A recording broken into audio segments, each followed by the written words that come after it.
t'appelle depuis Kinshasa. Je suis tout à fait Moi, d'accord. c'est André de Moujimaï au Qatar oriental. Je refuse totalement ce que Moi, c'est Céline de Lubumbashi au Katanga. Je pense qu'on peut, en combinant les deux avis de mes précédents, trouver une solution par rapport à ça.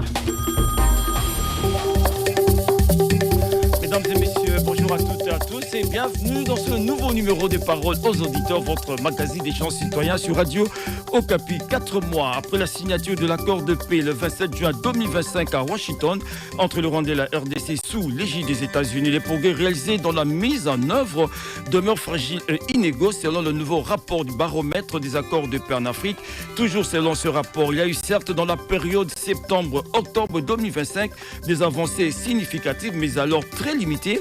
Il s'agit notamment de la fixation entre la RDC et le Rwanda de la date du 1er octobre pour le lancement des opérations conjointes de neutralisation des FDLR et du retrait des forces de défense rwandaises. La signature d'une entente entre le gouvernement de la RDC et l'AFC M23 sur la mise en place d'un mécanisme conjoint de vérification du cessez-le-feu dans le cadre du processus de Doha et le fonctionnement régulier des comités de surveillance et de suivi. Cependant, sur le terrain, les opérations conjointes de neutralisation des FDLR et le retrait des forces de défense rwandaises accusent du retard.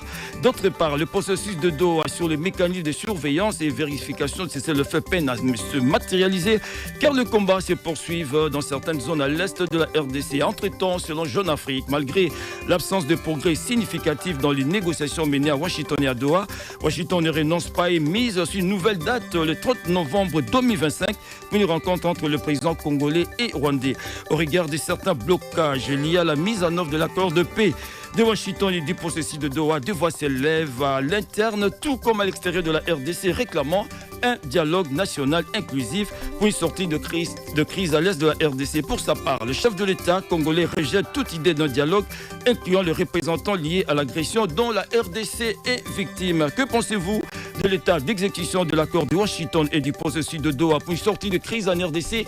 Vos réactions sont les bienvenues sur la page Facebook Parole aux auditeurs. Vous pouvez aussi écrire à l'adresse pa@radiocapi.net ou réagir dans le groupe WhatsApp de Parole aux auditeurs ou encore intervenir en direct en composant le 09 71 80 79. Debs Vita est à la mise en œuvre de ce magazine. Julie Feza Bongonda sur la réalisation et la coordination. Jonathan Chimanga est là pour l'équipe multimédia micro, c'est Marcel Gomombala, tout à tous. Et sans condition d'écoute de ce nouveau numéro des Paroles aux auditeurs.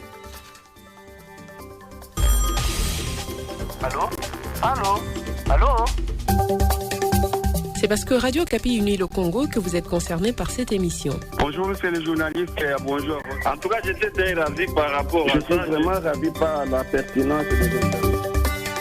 Habitants de toutes les provinces, Parole aux auditeurs est votre émission. Vous donnez votre avis sur les grands thèmes de l'actualité ou les petits tracas de la vie de tous les jours. À vous aussi de proposer des solutions. Chacun doit avoir la conscience qu'il n'a pas bien travaillé. L'intouchable dans ce pays n'existe pas. Parole aux auditeurs, une émission à réécouter du lundi au vendredi à 21h. Merci de votre fidélité à Radio Okapi, la fréquence de la paix. Merci d'avoir été nombreux à réagir sur la page Facebook Parole aux auditeurs. Par rapport à ce sujet, on va parler de l'état d'exécution de l'accord de Washington du processus de Doha. Et pour en parler, j'ai le plaisir de recevoir dans ce studio Patrick Mouyaya Katembwe. Monsieur le ministre, bonjour. Bonjour Marcel, bonjour à tous les auditeurs de Radio Okapi. Merci d'être là. Vous êtes le ministre de la Communication et des médias et porte-parole du gouvernement. On va échanger avec les auditeurs par rapport à cette question cruciale liée au retour d'une paix durable en RDC. Il y a eu l'accord de paix de Washington entre le Rwanda et la RDC qui a vraiment suscité un grand espoir au sein de la population, surtout que c'était sous l'égide des États-Unis. Mais 4 mois après, on a comme l'impression qu'il y a des blocages liés à la mise en œuvre de cet accord. Qu'est-ce qu'on peut dire d'abord de l'accord de Washington à ce jour? Écoutez, merci de l'intérêt. Je ne pense pas qu'il y a des blocages particuliers. Parce que nous sommes dans un processus qui est complexe au départ. N'oublions pas que la volonté principale du président de la République, c'est de mettre un terme de manière définitive à cette guerre récurrente depuis plus de 30 ans qui dure 3 décennies. Et donc ce n'est pas une guerre qui dure 3 décennies avec des motifs qui sont ceux-là. ne peut pas se terminer comme en un battement de doigts juste parce qu'on a signé un accord. Ceci dit, il faut regarder les contextes dans lesquels cet accord a été signé. J'espère que le compatriote qui nous suivent et vous-même, vous avez eu le temps de lire cet accord parce que la particularité de l'accord de Washington, c'est que c'est un accord qui est venu spécifiquement régler les vraies raisons du conflit. Ça veut dire, il y a deux pendants dans le conflit, il y a un problème sécuritaire, il y a surtout un problème économique parce que c'est finalement l'économie qui est la base de la guerre. Et lorsque nous sommes partis à Washington, discuter de tous ces éléments, il y a eu d'une part la République démocratique du Congo, évidemment le Rwanda. Et dans l'accord de Washington, il y a des principes qui ont été rappelés. Le premier principe qui a été rappelé dans cet accord, c'est le respect de l'intégrité territoriale de la RDC. Parce que pour nous, c'est un élément non négociable. Ensuite, il y a évidemment d'autres aspects qui parlent du désengagement, du désarmement, d'intégration et toutes les questions liées à ça. Donc, le Washington a la vocation de régler d'abord le conflit, le problème au plan sécuritaire qui se résume pour le Rwanda par des opérations à notre niveau pour la neutralisation de la menace des FDLR et pour le Rwanda, le retrait de ces mesures dites de défense qui en réalité, ce sont ces militaires, ces matériels de spoofing et tout ce qu'il y a comme technologie ou éléments déployés en RDC. Ce n'est qu'après avoir fini cet aspect qu'on peut aller sur les aspects économiques. Bon, qu'est-ce qui a été fait depuis ce temps? Depuis ce temps, je pense qu'il y a eu trois réunions du mécanisme conjoint. Je suis dans l'accord, je souhaiterais que vous puissiez les lire avec moi. Au chapitre 3 de l'accord, il est prévu un mécanisme conjoint de coordination de la sécurité. Oui. Les mécanismes conjoints de coordination de la sécurité, c'est le mécanisme qui a été mis en place avec pour objectif de mettre en exécution le CONOPS. Le CONOPS, comme vous le savez, c'est les documents qui tracent plus ou moins les lignes d'engagement qui doivent être suivis pour permettre de traiter les questions sécuritaires, c'est-à-dire d'une part traiter la question des FDLR et d'autre part la question du retrait. À ces jours, plusieurs réunions ont été tenues à Addis Abeba la première, puis à Washington le 17-18 septembre, puis récemment le 22-23 octobre. C'est à la réunion du 22 septembre qui a eu les premières discussions techniques sur comment on élaborait l'ordre opérationnel. L'ordre opérationnel qui a été approuvé. Nous sommes toujours dans l'accord au chapitre 7. On parle de comité de surveillance conjointe. Les comités de surveillance conjoints comprennent les États-Unis, les Qatar et l'Union africaine. C'est comme un comité de supervision de ce qui est convenu. Et donc, lorsqu'on a élaboré l'ordre opérationnel, il faut maintenant que cet ordre opérationnel puisse produire les effets. 6 octobre, notre armée, a fait un communiqué destiné aux FDLR. Parce que d'après le CONOPS, qui est en annexe de l'accord que j'ai bien voulu vous donner, il y a la phase de sensibilisation qui est prévue avant de passer aux phases opérationnelles. Et maintenant, au moment où nous parlons, il y a des équipes de forces armées qui sont sur le terrain, dans des territoires bien ciblés, où il y a quelques éléments de ces forces pour qu'ils soient sensibilisés.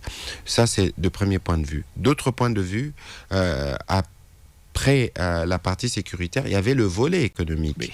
Le 30 août, beaucoup de gens n'ont pas fait attention. Le 30 août, il y a eu signature de l'accord de principe portant création du cadre d'intégration économique régionale. Cadre d'intégration économique régionale, je suis toujours dans l'accord. Chapitre 6, cadre d'intégration économique régionale.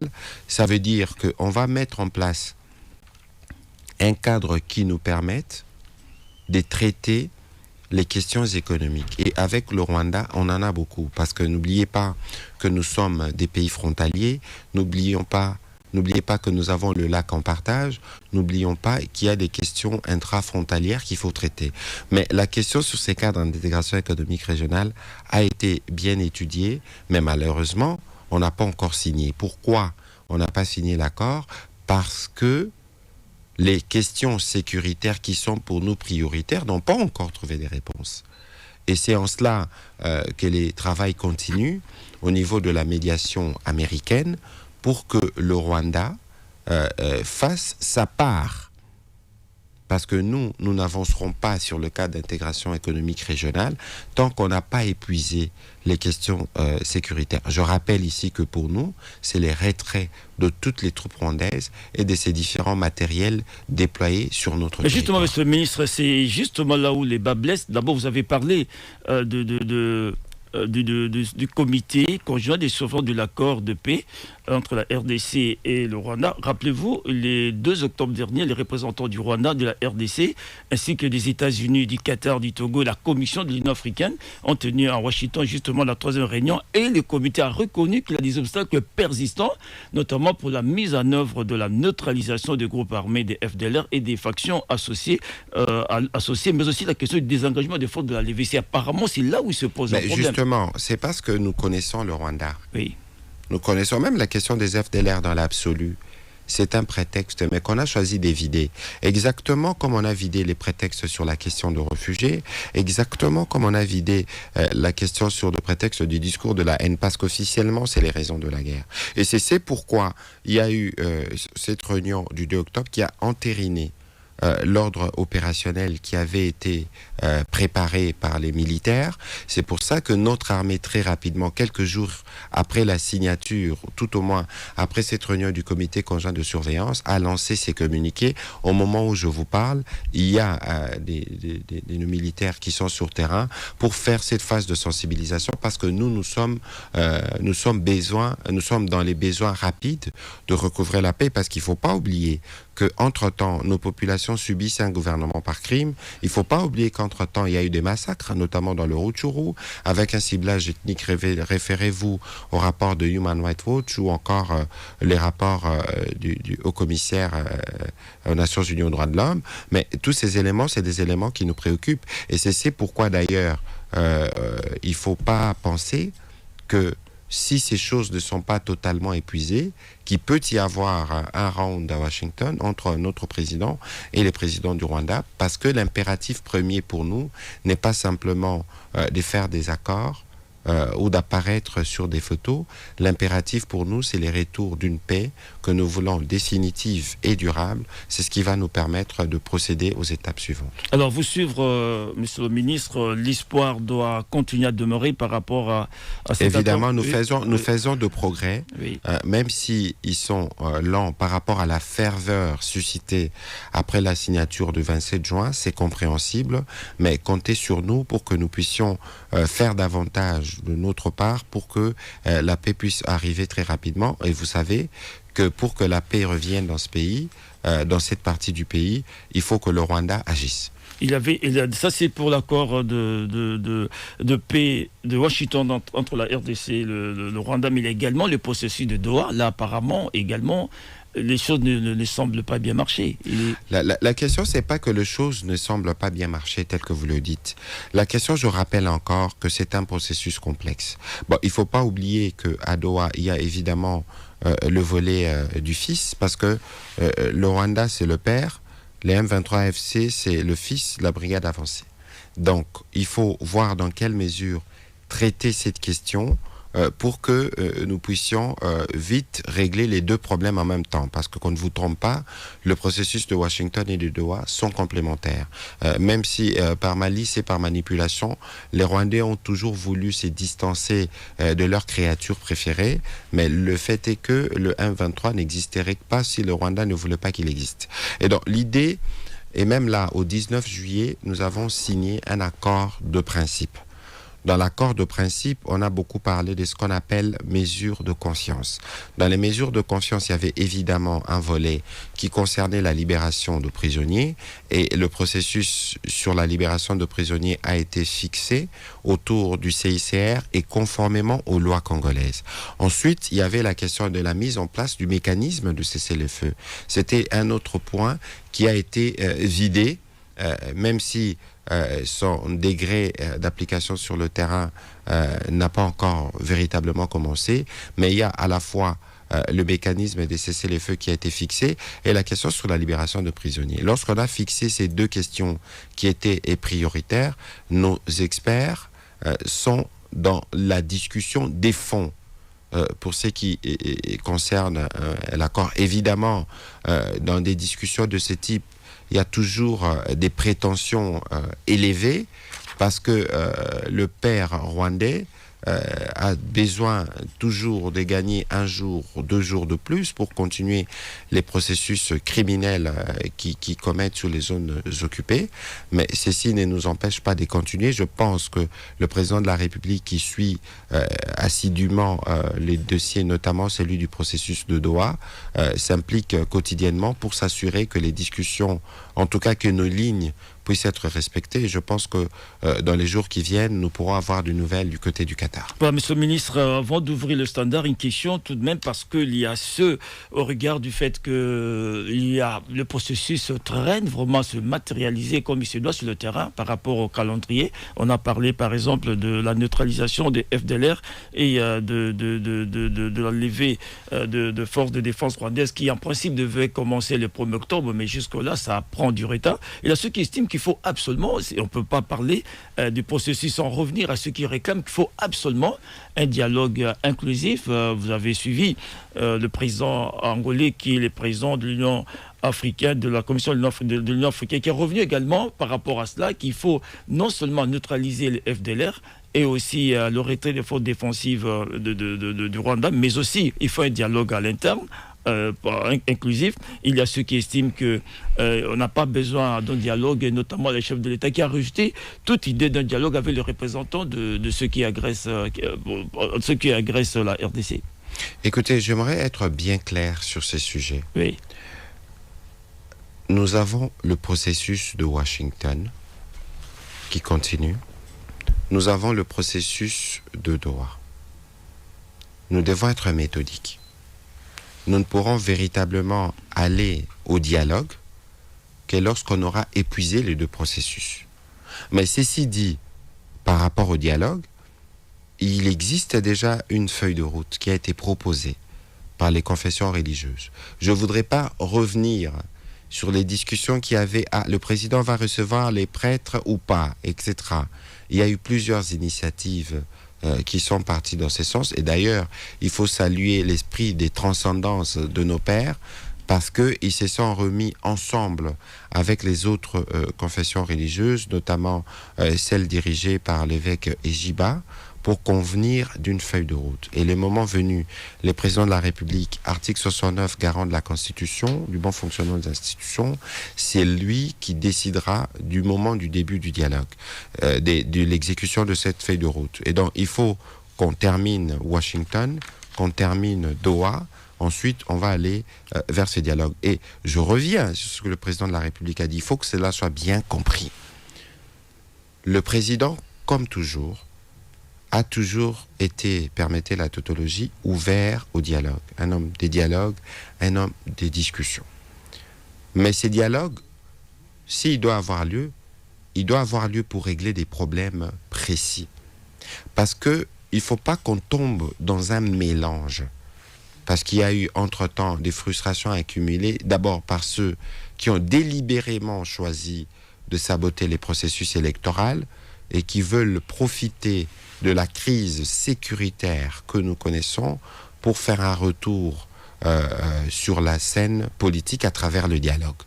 Alors, à quoi ça sert d'aller au dialogue avec ceux qui ne sont pas en mesure de nommer l'ennemi? Le président de la République a été clair. Il y a des Congolais aujourd'hui qui réclament à tout prix la tenue de ces dialogues, mais qui ne sont pas en mesure, eux, de citer l'ennemi. Alors, Marcel, même dans nos traditions, on dit « les linges sales se lavent en famille ». Mais quand on veut laver les linges sales en famille, on commence par s'asseoir, poser les problèmes, appeler les chats par son nom. Comment pensez-vous venir dans un dialogue où on est censé régler des problèmes de fond sans que vous ne puissiez être en mesure de faire un diagnostic qui est partagé mondialement? Lorsque nous, on parle de la présence de troupes rwandaises, vous ne pouvez pas nous croire, mais il y a des rapports des Nations Unies, il y a les rapports du gouvernement américain, du gouvernement français, mais seuls ces Congolais ne voient pas toutes ces choses. Ils le savent, mais délibérément, ils choisissent d'être complices de l'agresseur parce qu'on ne les dénonce pas. Mais alors pourquoi ces gens-là seront qualifiés? Pour un dialogue, on veut régler les problèmes des fonds entre les Congolais, mais où ils ne sont pas en mesure, eux, de reconnaître d'où vient le mal. Voilà, on retient que le processus de Doha, celui de Washington, en tout cas c'est long. Le ministre Patrick Muyaya, le processus se poursuit. Il n'y a pas à s'inquiéter par rapport à cela. On attend de voir comment tout cela va aboutir. Mais un petit commentaire rapidement. Selon Jeune Afrique, il y a, malgré le progrès insignifiant par rapport à ces processus, il y a la Washington qui ne baisse pas le bras, qui tient encore une fois, après la rencontre qui a raté, je pense, en ce mois d'octobre, faire encore en sorte que le président Kagame et Congolais puissent se retrouver à Washington. C'est une très bonne chose, vous pensez? Écoutez, l'objectif ultime, c'est le retour de la paix. Et je voudrais vous rappeler ici que le président de la République, dès son arrivée aux responsabilités en 2019, il a fait le choix de la paix. Il a été au Rwanda, il a été en Ouganda, il a été dans tous les 9 pays voisins. Je rappelle encore, parce que certains semblent oublier, que c'est Félix Antoine Tshisekedi qui a été au premier plan pour réconcilier les présidents rwandais et les présidents ougandais, août 2019. Il y a des documents, il y a des photos qui l'attestent. Donc, le choix de la paix est le premier choix que le président de la République a fait. Bien au-delà du scepticisme justifié de l'opinion publique, notamment lorsqu'il a décidé que nous devions adhérer à la communauté de l'Afrique de l'Est.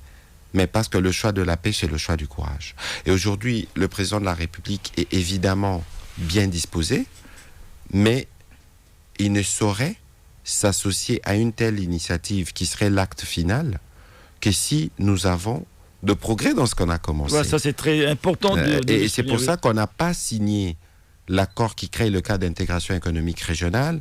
J'étais il y a presque 10 jours ou 2 semaines à Washington. J'ai assisté à une grande réunion des bailleurs convoqués par les départements du Trésor américain pour voir comment on peut mobiliser les fonds pour que le cadre d'intégration économique régionale, dès qu'il est mis en place, qu'ils aient des financements à disposition pour des projets.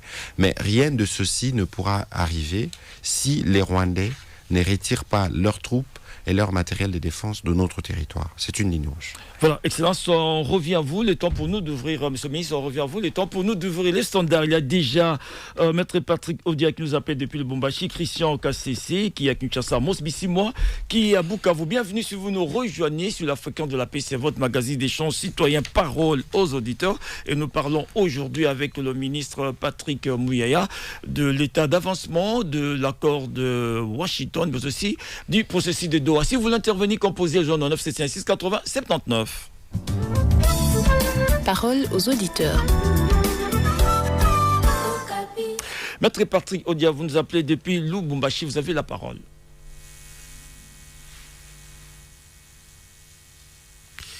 Maître Patrick Odia, vous êtes en ligne depuis Lubumbashi. Apparemment, il y a quelques soucis avec la ligne de Maître Patrick Odia depuis Lubumbashi. Alors, on revient à Kinshasa pour écouter Christian KCC. Christian KCC, vous êtes là? Oui, je suis là, cher Marcel. Mes salutations à vous-même et à l'excellence Patrick Muyaya. Puisque l'excellence vient qu'on soit méthodique, nous devons rappeler d'abord à l'excellence ici qu'un accord est un contrat. Et dans un contrat, les obligations des parties contractantes sont bien définies et clairement. Et si vous regardez l'accord de Washington, vous vous rendrez compte que les obligations des parties sont exactement fixées clairement.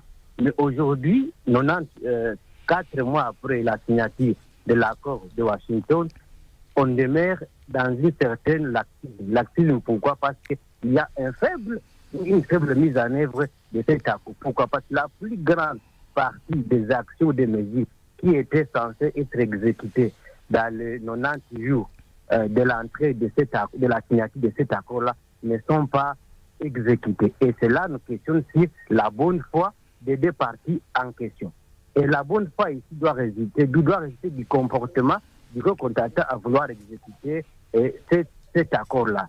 Et il faut le rappeler, cher Marcel, ici que jusque-là, au regard du droit international, au regard du droit interne, cet accord-là de Washington n'est pas opposable à l'État congolais. Il n'y a aucun engagement de l'État congolais à exécuter cet accord-là. Pourquoi? Parce que lorsqu'on se retrouve dans un accord dit solennel, c'est la ratification, en fait, qui est l'engagement ou la bonne foi d'exécuter un accord. Mais jusque-là, cet accord n'a pas été ratifié par le Parlement congolais. Vous verrez que le Parlement rwandais l'a ratifié, mais jusque-là, le Parlement congolais ne l'a pas ratifié. Ici, j'ai fait allusion à l'article 214 de la Constitution. Vous avez vu beaucoup de mentions qui sont carrément obscures. Qui peut aujourd'hui nous parler du fameux concept de faire progresser la mise en œuvre de la résolution 2773 du Conseil de sécurité des Nations Unies? Aujourd'hui, qui peut nous dire quel est l'état de progression de cette résolution 2773 des Nations Unies? Personne. Parce que voilà, merci. Aujourd'hui joué par l'accord de Washington. Je suis en train de citer. Oui. Par l'accord de Washington et de Doha. Mais aussi pour citer, il faut rappeler à l'excellence Patrick Mouyaya qu'ils sont en train de naviguer à contre-courant. À contre-courant, pourquoi? On fait la paix avec les ennemis. Et si aujourd'hui ils considèrent le cas de l'ancien président Joseph Kabila comme état ennemi, pourquoi ne pas clairement lui tendre la main comme la Congo a voulu beaucoup. Merci beaucoup Christian Kassissé depuis Kinshasa. Amos Bissimoa, vous êtes à Bukavu, vous avez la parole, on vous écoute. Amos Bissimoa, vous êtes en ligne? Il me semble qu'Amos Bissimoa n'est pas en ligne, on pourra le retrouver plus tard. Alors, on va revenir à Kinshasa pour écouter l'honorable Bintou. Honorable Bintou Toumba, vous avez la parole. Merci beaucoup, monsieur le journaliste. Nous saluons d'excellence, monsieur le ministre, au studio, notre invité, ainsi que tous les millions d'auditeurs de la radio Patrick. Bon, mon intervention, c'est en rapport avec la mise en œuvre de l'accord de Washington. J'avais des petites questions que je voudrais que l'excellence puisse nous répondre. C'est vrai que le chef de l'État est d'accord pour les dialogues, mais pas n'importe quel dialogue. Puisque la RDC a déjà signé plus de 22 accords avec le Rwanda. Et l'accord de Washington est un énième accord qui peut être 23e ou 24e si j'ai une bonne mémoire. Mais je voudrais avoir des garanties par rapport à ce que la population congolaise se demande. Quelles sont les garanties que le gouvernement dispose que l'énième accord signé à Washington sera mis en œuvre par les Rwandais plus de 4 mois après? Et au cas où cet accord ne sera pas mis en œuvre, quel est le plan A, B, C et D du gouvernement pour contraindre les Rwandais à le mettre en application? Qu'est-ce que les États-Unis, nos partenaires, nous promettent pour mettre fin à cette histoire? Je ne pense pas que Kagame soit le plus goriace du monde entier, qui n'obtempère à aucune instruction du monde. Alors, si jusqu'à ce jour l'accord n'est pas appliqué, je pense qu'il faut activer les sanctions qui peuvent fléchir Kagame à appliquer l'accord et au retrait immédiat des troupes étrangères sur notre sol. Mais honorable, ce n'est pas l'accord n'est pas appliqué, mais il y a des avancées, mais qui ne sont pas des avancées significatives. Donc il faut absolument que les gens attendent qu'il y ait des avancées significatives pour que les choses puissent marcher rapidement, parce qu'il faut absolument qu'il y ait ce retour de paix 30 ans après à l'est du pays. Merci honorable Bintou. Monsieur le ministre va réagir par rapport à votre préoccupation. Merci d'avoir appelé depuis Kinshasa. On fait signe qu'Amos Bissimoa est de nouveau en ligne. Amos, vous êtes là? Je suis en ligne, Marcel. On vous écoute, allez-y. Merci. Je tiens d'abord à saluer son Excellence et tous les auditrices et auditeurs de la radio Okapi. Au fait, moi je pense que par rapport au sujet d'aujourd'hui, tout le monde se pose des questions. Nous allons où? Et est-ce que nos dirigeants réfléchissent à la souffrance que traverse le peuple congolais aujourd'hui, et surtout nous qui vivons à l'Est? Parce que c'est comme qui dirait, on est dans un film d'action. Et notre gouvernement, qui a la première mission régalienne de nous protéger, semble aussi être dans la même distraction. Parce que le ministre a dit, sans le Rwanda, le M23 n'existerait pas. Acceptons-le. Alors, si tel est le cas, que fait notre gouvernement pour mettre fin à cela? Parce qu'on connaît qu'un gouvernement sérieux doit d'abord organiser ses services sécuritaires pour avoir une puissance de protéger son peuple, ses biens, mais aussi de protéger l'intégrité territoriale. Ce qui n'est pas le cas chez nous. Et le ministre devrait d'ailleurs demander pardon au peuple congolais, surtout nous à l'Est, parce que le gouvernement nous a abandonnés à notre triste sort. Le Rwanda peut profiter de leur défaillance. Et c'est pourquoi nous continuons à souffrir. Je voudrais poser la question au ministre. Est-il d'accord que la manière dont un tailleur trouve quelqu'un et c'est de cette manière qu'il peut coudre son habit? Parce que ce soit l'accord de Washington, que ce soit l'accord de Doha, ces gens profitent de la défaillance du gouvernement congolais pour continuer à nous traiter de la manière dont on nous traite. Et c'est vraiment décevant. Amos, s'il vous plaît, quand vous parlez du défaillance du gouvernement, qu'est-ce que vous entendez par là, rapidement? Tout à fait. La défaillance du gouvernement congolais, d'abord, nous servit de sécurité. Aucun pays au monde ne peut pas organiser son armée pour défendre son pays. Nous sommes l'unique pays au monde. Et nous pensons que la sécurité des Congolais, de leur bien de l'intégrité territoriale, proviendra des accords. Aujourd'hui, nous sommes pour parler avec le Rwanda. Demain, si nous sommes avec le Rwanda, on a donné nos minéraux. Demain, si le Burundi nous attaque, si l'Afrique du Sud nous attaque, si la République centrafricaine nous attaque, on va encore revenir pour aller négocier. Pour le sens que nous sommes dans un régime défaillant. Et c'est ça qu'on profite. Je voulais citer en disant quoi? Oui. Je voulais profiter en disant la dernière question. Le même gouvernement, comment il est sur la table du dialogue, mais il continue à fâcher les acteurs concernés. C'est le cas de la condamnation de l'ancien président. Le gouvernement congolais, le ministre lui-même présent au studio, il ne cesse de dire c'est Kabila qui est le chef du M23. Acceptons-le. Alors, si tel est le cas, tout en dialoguant avec le M23 à Doha, tout en dialoguant avec le Rwanda à Washington, mais il continue à fâcher les acteurs. Et enfin, je dis, tant qu'il n'y aura pas de dialogue interne, que le ministre se trompe et il ne doit pas tromper le peuple congolais, il n'y aura pas de cas en RDC parce que... Voilà, merci Amos, merci Amos. Ici, moi, depuis à Bukavu, Maître Patrick Odia, vous êtes à Lubumbashi, on vous écoute. Bonjour à M. Mouyaya, le ministre, et tous les auditeurs de la radio. Je voudrais juste demander au ministre, je ne sais pas quel est l'état d'alerte dans lequel se trouvent les gouvernements actuellement. Parce qu'en voyant certains membres du gouvernement, nous avons l'impression que la question sécuritaire n'est pas au menu, n'est pas une priorité pour le gouvernement. On peut les sentir par le ministre Mouyaya et les autres, mais beaucoup d'autres ministres sont en totale distraction. Et nous, les peuples, nous les constatons.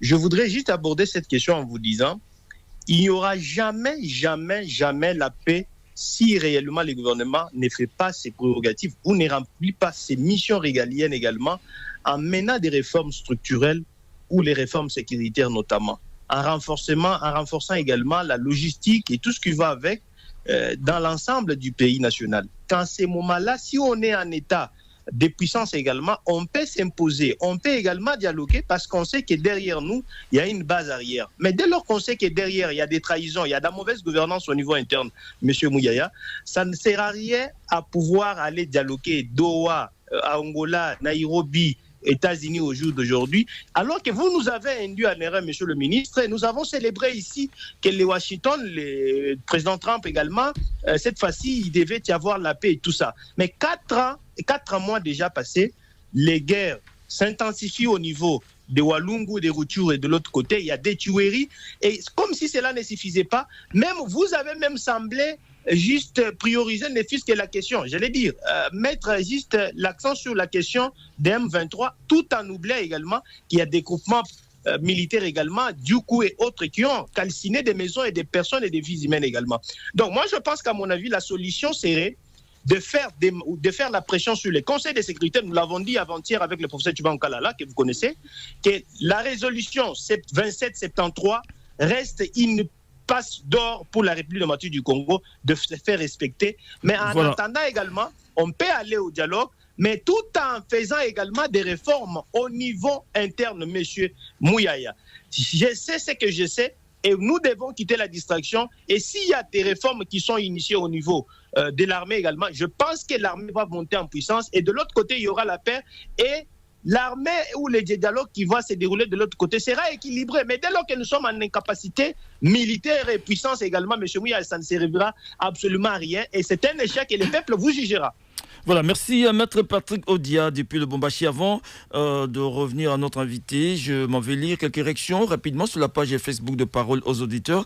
Il y a Luc Kalapa qui nous écrit ceci. Le gouvernement de la RDC a approuvé à plusieurs reprises sa bonne volonté pour l'accord de Washington, l'acte d'engagement de Doha ciblé pour le retour de la paix. Ceux qui piétinent veulent ces accords sont plutôt les agresseurs et leurs supplétifs. Baraka Godefroy nous écrit depuis Utori. Les accords marquent quelques avancées diplomatiques par la création des mécanismes et des suivis. Mais sur le terrain, les combats se poursuivent et la confiance demeure fragile. Un dialogue national inclusif bien organisé pourrait offrir une voie durable vers la paix sans légitimer pour autant les agresseurs. Et voilà, vous avez été nombreux à réagir. On ne pourra pas lire toutes vos réactions, mais on pourra vous faire le condensé de toutes ces réactions que nous propose chaque fois Julie Fezabongo. Je reviens à mon invité, le ministre Patrick Bouyaya. Monsieur le ministre, vous avez suivi les réactions des autres, comment... Qu'est-ce que vous en pensez? Écoutez, d'abord, je comprends l'impatience, je comprends la passion, je comprends aussi, en écoutant Amos, il cache mal ses opinions. Je comprends qu'il se situe, je comprends plus ou moins le camp dans lequel il se situe, mais qu'importe. Ici, il faut d'abord rappeler des choses. Les derniers intervenants, M. Odia, a dit que le gouvernement était dans la distraction. Je crains de lui dire qu'il n'est pas informé. Et c'est bien dommage, justement, parce que lorsque j'écoute toutes ces réactions, évidemment, nous encaissons, nous assumons notre part de responsabilité, mais j'invite justement ces Congolais, s'ils sont de bonne foi, de regarder d'où on vient. De regarder d'où on vient, à quel moment cette maladie a commencé de la guerre avec le Rwanda, quelle a été la part des responsabilités de ceux qui étaient là avant nous, et c'est que nous avons commencé à faire. Pour vous dire, depuis que le président Tshisekedi est arrivé aux responsabilités, on n'a jamais autant investi dans l'armée. Mais de quelle armée il a hérité? Parlons peu, parlons bien. Tous les chefs d'état-major qui se sont succédés, où les a-t-il trouvés? Étaient-ils déjà là ou pas? Il ne faut pas oublier que le président a hérité d'une armée qui devait faire face à des défis sur tous les plans, du point de vue formation, du point de vue équipement, du point de vue de l'existence même des structures opérationnelles et pleinement fonctionnelles de l'armée. Je pense qu'il y a beaucoup d'ignorance aussi dans ce que les gens disent. Nous notons que bien au-delà du constat que nous avons fait en arrivant, nous avons travaillé et depuis décembre 2022, après plus de 18 ans, nous avons obtenu, grâce à la diplomatie du président Tshisekedi, la levée des embargos. De l'embargo sur les armes. On n'était même pas officiellement en mesure d'acquérir des armes comme État. Mais toutes ces choses-là, c'est des choses dont on a hérité. Et donc aujourd'hui, nous considérons que nous sommes dans une dynamique positive. Mais pourquoi pensez-vous alors que le Rwanda nous fait la guerre? Qui a commencé cette guerre d'agression? C'est qui? C'est pas le Rwanda? Et pourquoi pensez-vous, on n'en parle pas souvent, pourquoi pensez-vous que les Rwandais cachent leurs morts? N'avez-vous pas lu le rapport de Human Rights Watch sur des cimetières? N'avez pas vu les reportages de la NBC, la télévision américaine, sur toutes ces morts dissimulées? On ne va pas venir faire le bilan ici. Jamais les Rwandais n'ont perdu autant de militaires dans une guerre au Congo. C'est parce qu'ils vivent dans l'omerta. Alors cessez nous-mêmes de nous auto-flageller. Apprécions le sacrifice de nos militaires. Et que les défis que nous connaissons aujourd'hui, ce n'est pas des défis liés au président, c'est des défis liés à l'existence même du pays. Et aujourd'hui, les travaux du président de la République consistent justement à rendre la tâche plus facile aux générations futures. Mais c'est pour ça que nous n'avons pas, nous, voulu des compromissions comme sur les régimes précédents. On pouvait être compromis, en faire un compromis, bon, continuez à piller, à prendre de ressources, maintenez votre zone d'influence dans l'Est de la RDC, et pour le reste, on ferme les yeux. C'est pas de ça dont on a besoin. Oui. Je veux revenir maintenant sur un certain nombre des questions qui ont été posées. Et je vais inviter justement tous ceux qui nous suivent. Oui. Il y a l'accord de Washington. Il y a la déclaration de principe de Doha. Il y a la résolution 2773. Et il y a plusieurs actes pertinents de l'Union africaine des Nations Unies. L'accord de Washington ne devrait pas être lu de manière isolée. Qu'est-ce qu'on retient, nous, de la résolution 2773 ? On parle de retrait de troupes rwandaises. On en parle aussi ici. N'oubliez pas, quand on parle du CONOPS, qui est aussi repris dans la résolution 2773, le CONOPS, il fait partie intégrante de l'accord. Le CONOPS, c'est où ? C'est Luanda. Le document de l'accord de Washington est un résumé de toutes ces initiatives, parce qu'il y a une question principale ici, c'est qu'il y a une agression, il doit y avoir retrait des troupes rwandaises, et il doit y avoir à notre niveau comment nous donnons, quelle est la réponse qu'on donne aux préoccupations sécuritaires du Rwanda. Nous en sommes là. Au bout de 4 mois, je comprends la ferveur, l'enthousiasme venu du fait de l'implication américaine.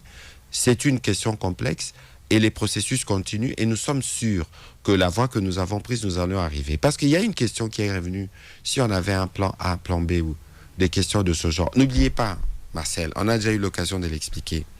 Cette guerre, nous l'abordons sur 5 fronts. Nous avons un front militaire, un front diplomatique, un front économique, un front judiciaire et un front médiatique. Au moment où nous parlons, parce qu'on a commencé à discuter, les militaires est mis en retrait. Mais ceci ne nous empêche pas, à travers nos forces, de s'assurer que nous protégeons nos populations. Parce que nous connaissons les idées des envahisseurs. Monsieur le ministre... Nous sommes au plan diplomatique avec Doha et Washington. Nous sommes sur les fronts économiques qui passera par les cas d'intégration régionale. Parce qu'en réalité, Marcel, lorsqu'on arrivera au cadre d'intégration économique régionale, la première chose qu'on va faire, c'est de tuer tous les réseaux de trafic illicites qui fait profiter au Rwanda des minerais de la RDC. Sur le front judiciaire, n'oubliez pas, hier encore, je ne sais pas si beaucoup d'entre vous ont suivi, il y a une nomination des membres, de 3 membres de la commission d'enquête. Pour la première fois depuis 30 ans, on aura une commission d'enquête sur les crimes commis dans les provinces du Kivu. Progrès sur le plan judiciaire et du droit humain. S'il faut qu'on parle sur le front médiatique, mais nous sommes là pour expliquer, et à travers Congolais Téléba, pour demander aux Congolais de se mobiliser, parce qu'en réalité, c'est grave de penser que le conflit en cours ne concerne que le gouvernement et les présidents. Et parallèlement à cela, je vais terminer par là. Rapidement, parce que notre ami parlait des réformes, mais s'il faut faire une petite parenthèse, depuis 2019 jusqu'en 2025, on n'a jamais raté une revue avec le Fonds monétaire international. Pourquoi ? Parce que nous gérons bien les ressources que nous avons. Nous bénéficions des appuis budgétaires et jamais on n'a eu autant de projets qui sont venus de la Banque mondiale. Et donc, si nous n'avions pas cette guerre, nous aurions davantage fait de progrès parce que l'argent investi dans cette guerre, c'est l'argent qui aurait pu servir à améliorer la qualité de nos routes, de la desserte agricole et toutes ces questions que nous sommes en train de traiter en même temps que nous traitons la question de la guerre. Le peuple congolais doit continuer à faire confiance à son gouvernement pour ce qui est de la crise à l'est de la RDC. Évidemment. Voilà, je m'en vais lire rapidement des réactions, ces condensés des réactions que nous propose Julie Feza Bongonda. Les réactions favorables, ils estiment que les accords et les processus offrent un cadre utile à la paix à condition de renforcer la transparence transparence, l'implication locale et la compétitivité économique. Une action cohérente, la bonne volonté diplomatique et la participation citoyenne sont nécessaires. C'est ce que pense Luc Kalapa, Blessé Diatoubou, Mwepou Carver, Baraka Godefroy, Emina Mwanda, Carlos Mounioka, Modeste Biembe. Les réactions défavorables dénoncent l'inefficacité actuelle, le manque de résultats, mauvaise foi des partis, instrumentalisation politique, violation réitérée des clauses d'absence de confiance et de dialogue sincère où prévalent intérêts partisans, cynisme et lassitude populaire. C'est ce que pense Anatole Mouyéchirois, Christian Kassessé, Jérémy Mwamba, Christophe Kalagua, Michel Condé, Roger Marcel, Jérôme Kassola, Marie-Paul Awa, Aspik Fundi, Quasimoto et Luc Emmanuel. Les réactions neutres insistent sur la nécessité d'une approche inclusive et patriotique, excluant les compromis avec les groupes armés et ressentent le débat sur la souveraineté nationale et la mobilisation des Congolais. C'est l'avis des Sylvain Gonoff, Samuel Kissé-Lekwa et Jeff Wassewe Nava. Alors, on va rapidement prendre deux auditeurs pour conclure, avant de conclure avec notre invité. Sylvain Gonoff, on est presque à la fin. Vous avez 1 minute pour réagir. Ça serait également le cas pour Maître Omar Kigalo. Sylvain, vous avez la parole rapidement pour 1 minute. Bien, merci. Mon frère Patrick Mouyaya, porte-parole du gouvernement, je vous salue, je vous encourage à avancer dans cet élan. Moi, je dis qu'il nous faut un front commun, le front commun des vrais patriotes. Ce n'est pas le moment de division, il faut aller au dialogue. Monsieur Patrick Mouyaya, je vous invite le vendredi, vous aurez le conseil des ministres, dites au président de la République qu'il convoque les Congolais autour d'une table pour que nous parlions. Je m'arrête là, monsieur Marcel. Voilà, merci Sylvain Gonoff. Depuis, malgré le tout dernier, c'est Omar Kigalo qui nous appelle depuis Kinshasa. Maître Omar Kigalo, vous avez la parole pour 1 minute aussi. Allez-y, on vous écoute. Merci, monsieur Marcel, du vote que vous m'avez jugé. Je salue le ministre pour sa pertinence. Je ne suis pas d'accord lorsqu'il traite les Congolais qui réfléchissent de l'autre bord par rapport à leurs réflexions. Nous aimons tous le Congo, monsieur le ministre, mais nos approches diffèrent. Votre travail, c'est de défendre le gouvernement. Nous, c'est d'apprécier ce qui est bien fait et de critiquer ce qui est mal fait. Vous n'avez pas à traiter les Congolais qui disent autre chose. Et là, nous avons applaudi, j'ai fini par là, les 2 accords. Aujourd'hui, nous devons avoir le courage de dire la vérité. C'est un échec. Les bilans est négatif. Les causes sont connues. Premièrement, l'absence de volonté des États partis. Le Rwanda qui ne veut pas retirer ses troupes et la RDC qui continue à une simple répertoire diplomatique. Il faut donc, pour finir, se débarrasser des États-Unis qui font une politique cosmétique. Pour attaquer l'Iran en défendant l'Israël, les États-Unis n'ont pas eu besoin d'accord. Ils l'ont fait directement. Donc, nous devons d'abord compter sur nous-mêmes à travers un dialogue franc. Nous devons organiser notre armée et avoir une diplomatie d'action directe et non de simple représentation. Nous aimons le Congo, nous voulons la paix, mais accepter aussi les points de vue des autres. C'est ça aussi la démocratie. Voilà, merci Maître Omar Kigalo. Depuis Kinshasa, Monsieur le ministre, vous avez la parole. J'écoute ce que Maître dit. Je n'ai pas envie d'en rigoler parce que nous en sommes dans cette situation, y compris parce que des Congolais sont des traîtres. Le Rwandais, lorsqu'ils viennent, je n'ai pas envie de rappeler toutes les aventures rwandaises en RDC. Pourquoi vous voulez qu'on ne le mentionne pas lorsque nous-mêmes nous faisons l'ouverture à ce qui nous fragilise? C'est aussi ça le problème que nous avons. On ne peut pas se dire patriote le matin et le soir faire les jeux de l'ennemi. On ne peut pas aujourd'hui venir... Vous savez, il faut regarder un peu ce qui se passe au Rwanda. Nous avons la démocratie chez nous, où nous sommes dans une émission, on nous critique. Et nous entendons la critique. Et ceux qui nous critiquent ne veulent pas être critiqués parce qu'il est aussi de notre droit, et maître, vous devez le noter, d'attendre de nos compatriotes une certaine attitude par rapport à la gravité de la situation que nous connaissons. Les gens doivent s'informer de manière détaillée sur la situation du pays. Les gens doivent savoir d'où le pays vient, où nous sommes et où nous devons aller. C'est aussi cela, le patriotisme. Au Rwanda, il n'existe pas de voix dissonante. Au Rwanda, même les deuils des militaires qui meurent au front, il ne s'est fait pas. Vous avez vu les obsèques que nous avons réservés au général Chirimwami et au colonel Rugabisha.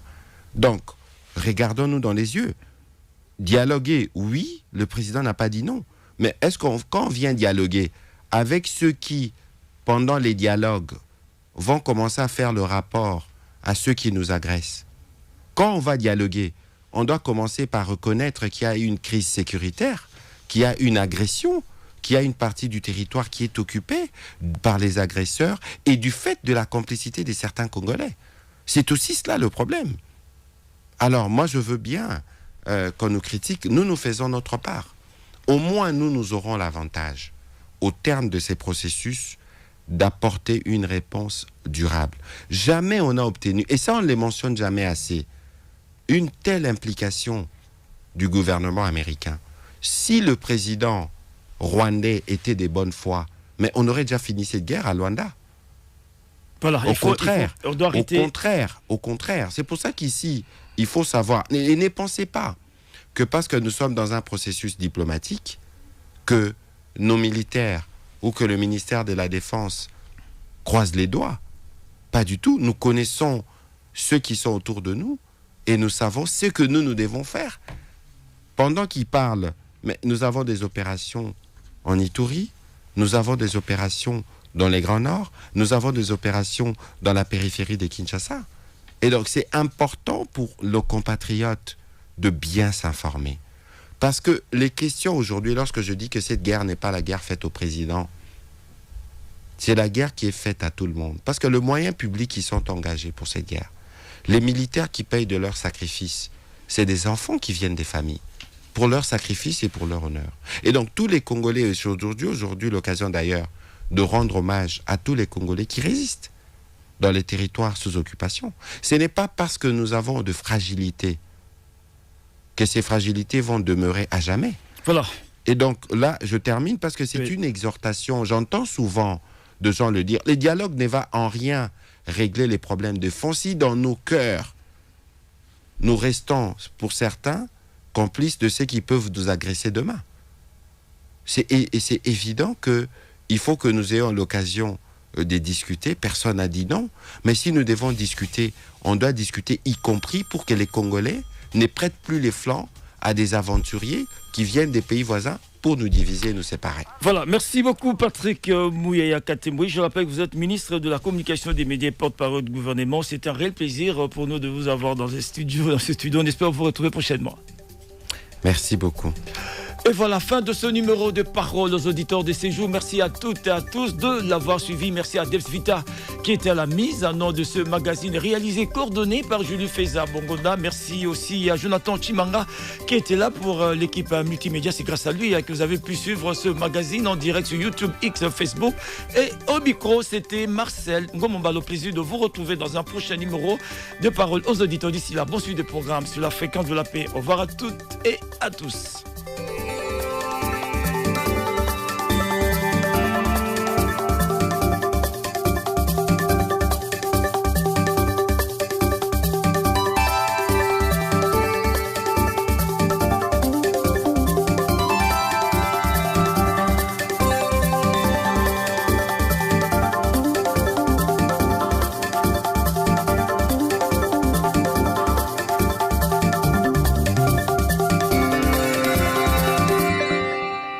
Vous écoutez Radio Kapi, la fréquence de la paix, les 10h à Kinshasa, le bulletin d'information.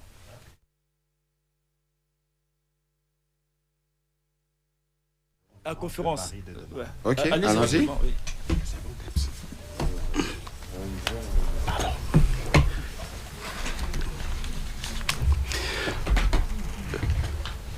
Deps.